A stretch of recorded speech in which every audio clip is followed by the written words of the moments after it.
성전에서 예수님의 권위에 대해 시비를 걸었던 제사장과 장로와 바리새인 등 종교 지도자들을 예수님은 계속해서 몰아세우십니다. 또 다른 비유를 들으라 라고 하시면서 이번에는 악한 소작인의 비유를 들어서 말씀하십니다. 이야기는 이렇습니다. 한 집주인이 포도원을 만들어서 소작인들에게 세를 주고 타국에 갔습니다. 새롭게 포도원을 만드는 것은 그 소출을 보려면 이 4년의 시간이 지나야 하는 장기적인 프로젝트였습니다. 열매를 거둘 때가 가까이 와서 집주인은 자기 종들을 소작인들에게 보냈습니다. 근데 이 소작인들은 집주인의 종들을 심히 때리고 돌로 치고 죽이는 이런 짓을 저질렀습니다. 이 집주인은 다시 다른 종들을 처음보다 많이 보냈으나 그들은 다시 그렇게 종들을 죽였습니다. 마지막으로 집주인은 자기 아들을 보내며 그들이 내 아들은 존대하리라 이렇게 생각을 했습니다. 그러나 소작인들은 집주인의 아들을 보고 그는 상속자니 그를 죽이고 그의 유산을 차지하자 이렇게 도모한 후에 그 아들을 포도원 밖으로 내쫓아서 죽여버렸습니다. 예수님께서는 이야기를 마치시고 청중들에게 물어보십니다. 포도원 주인이 그러면 나중에 직접 올 때에 그 농부들을 어떻게 하겠느냐는 것입니다. 제사장과 장로와 바리새인들은 그 악한 자들은 진멸하고 포도원은 제때에 열매를 바칠 만한 다른 농부들에게 새로 줄 것이다 라고 답합니다. 그러자 예수님께서는 이 이야기를 해석해 주셨습니다. 이 이야기에서 집주인은 누구일까요? 하나님입니다. 그리고 주인이 보낸 종들은 하나님이 보내셨던 선지자들입니다. 집주인이 마지막으로 보낸 아들은 하나님의 아들 예수 그리스도를 상징하는 것입니다. 포도원은 예루살렘을 상징하고 종들과 아들을 죽였던 소작인들은 대제사장과 바리새인 같은 종교 지도자들을 의미하는 것이죠. 그리고 이 이야기는 과거부터 이스라엘의 종교 지도자들이 하나님께서 보내신 선지자들을 능욕하고 죽인 것을 상징합니다. 그리고 이제는 하나님이 보내신 독생자 예수 그리스도까지 예루살렘 바깥으로 내친 후에 죽일 것을 예언하는 것입니다.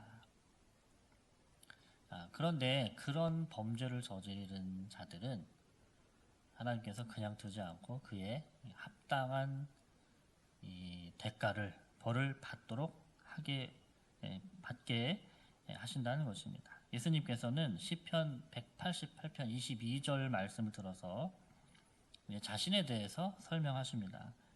42절에 건축자들이 버린 돌이 모퉁이의 머릿돌이 되었나니 이것은 주로 말미암아 된 것이요 우리 눈에 기이하도다 함을 읽어본 일이 없느냐 이렇게 말씀을 하셨는데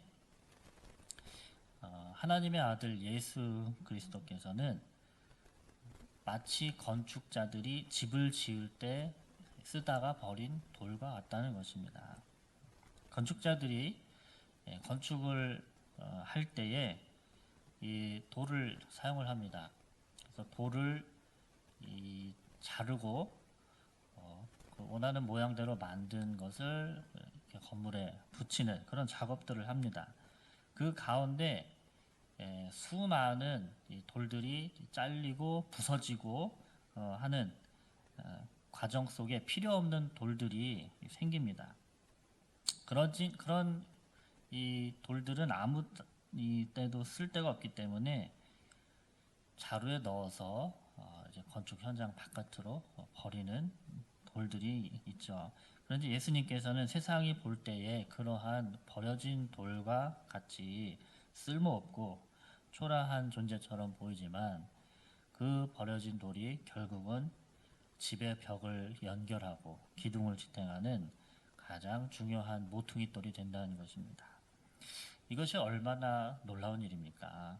주님께서는 자신을 건축자들이 버린 돌 마냥 취급을 하는 그런 종교 지도자들에게 경고의 말씀을 하고 계시는 것입니다.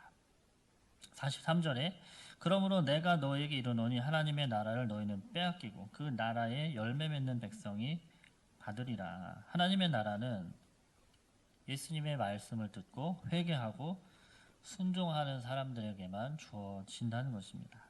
그리고 이어서 말씀하십니다. 이 돌 위에 떨어지는 자는 깨지겠고 이 돌이 사람 위에 떨어지면 그를 가루로 만들어 흩으리라. 좀 무서운 말씀인데요. 이 말씀은 이사야서와 다니엘서의 말씀을 근거로 암시하고 계신 것입니다. 이사야 8장 14절 15절 말씀에 보면 하나님께 신실하지 못하게 반응하는 자들에 대해서 그들이 걸림돌에 걸려서 넘어지고 박살날 것을 말씀합니다. 즉, 이 버려진 돌 위에 떨어지는 자, 곧 예수 위에 떨어지는 자는 산산이 부서질 것이라는 말씀입니다.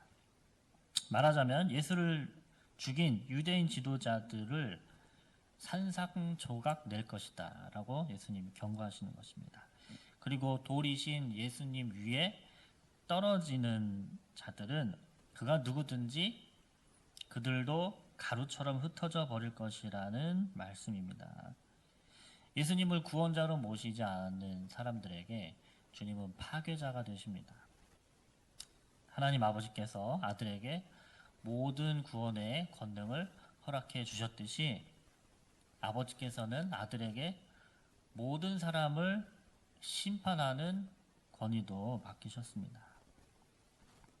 그래서 주님은 이 다니엘서를 통해서 나타난 신상, 금, 은, 동, 철, 진흙으로 만든 웅장하고 그리고 적수가 없는 그 무적의 신상으로 대표되는 이 세상에 대해서 믿지 않는 모든 민족에 대해서 최후의 심판을 예언하신 것입니다.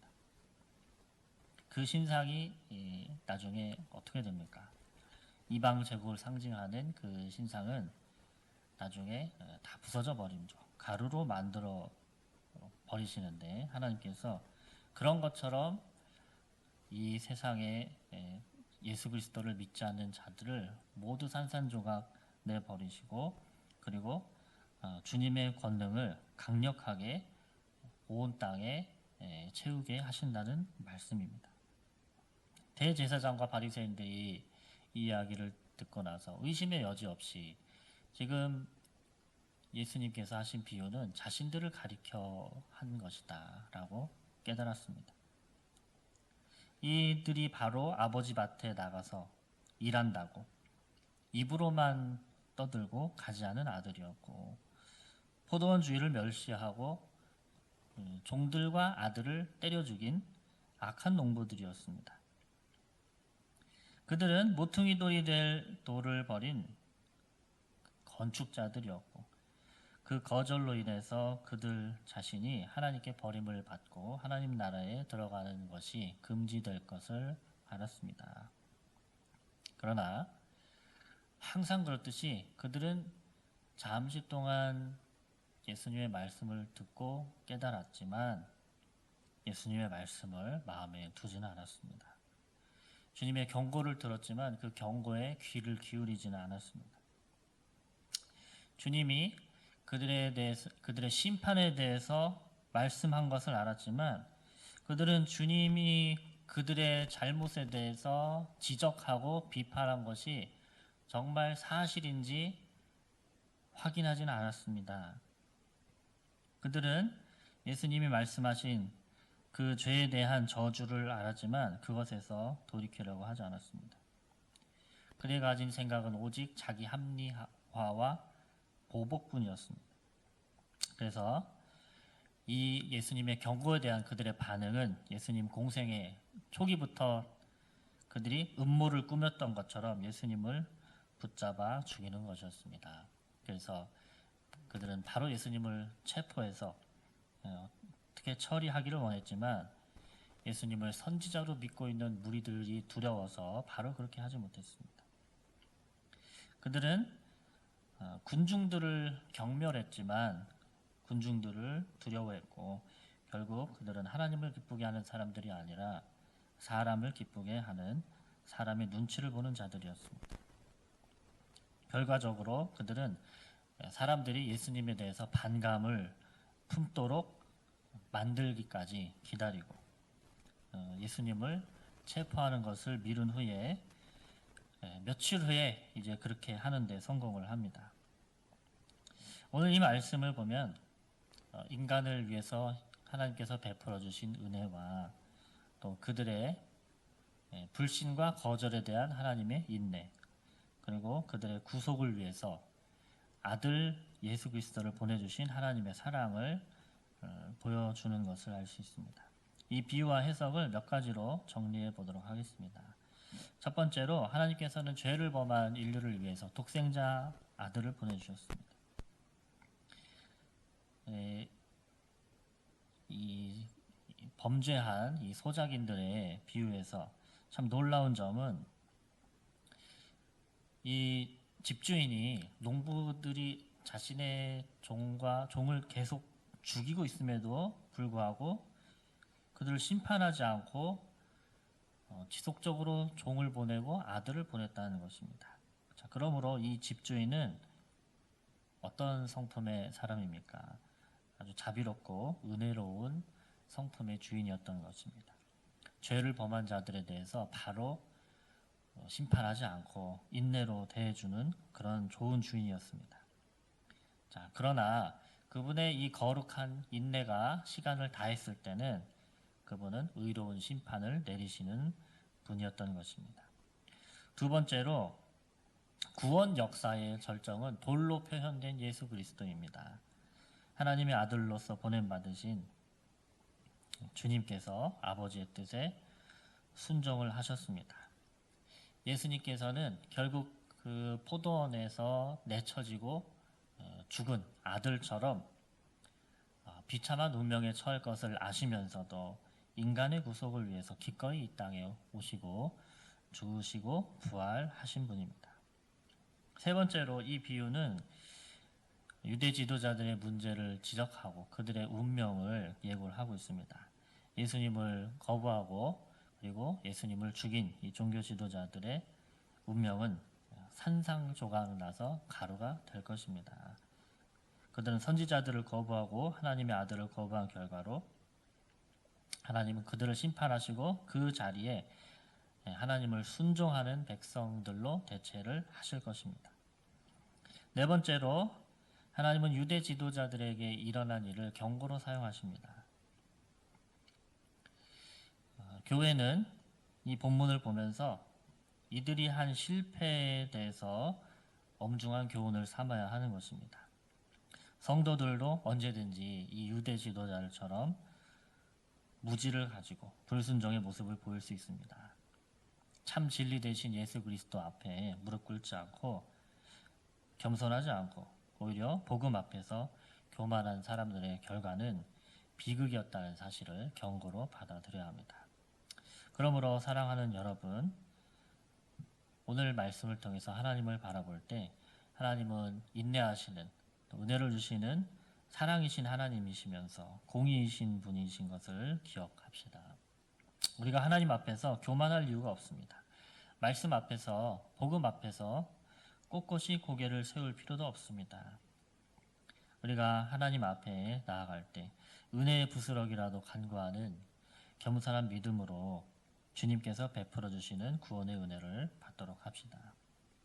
주님의 말씀에 주의를 집중하고 그 말씀을 가슴속에 심고 새기면서 주님을 높여드리는 오늘 하루가 되기를 주님의 이름으로 축원합니다.